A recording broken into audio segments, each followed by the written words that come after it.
Welcome, my name is Pastor Justin Morris, and this is 2 Minutes of Fame. Okay, we're going to talk about the judges of the Bible today.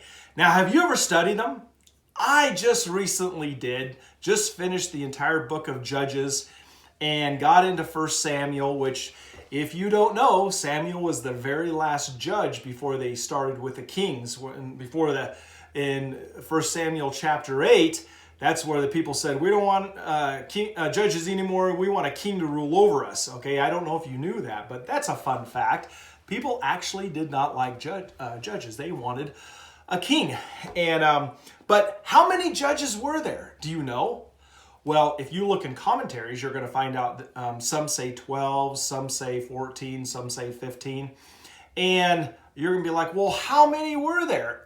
Well, what you're going to do is what you need to do, that I would suggest, is go in the Bible. The Bible will tell you how many there are by reading the book of Judges. Okay, that's the best way to find out, okay? And so the first one you're going to read about is Othniel. And by the way, I destroy names. I don't know how they're actually pronounced. I give it my best shot, okay?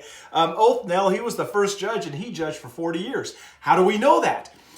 Because in Judges chapter 3, verse 11, it actually says that he judged the nation of Israel for 40 years, okay? That's the best way you're going to find out how many there are. Just study the book of Judges, okay? The neat thing about that also is that it'll talk about how after the judge died, then the people of Israel fell back into sin for a certain amount of time, and they were into bondage to somebody, and it'll tell you how many years it was. And so we're not going to talk about that today because we only have 2 minutes. So you have a great day.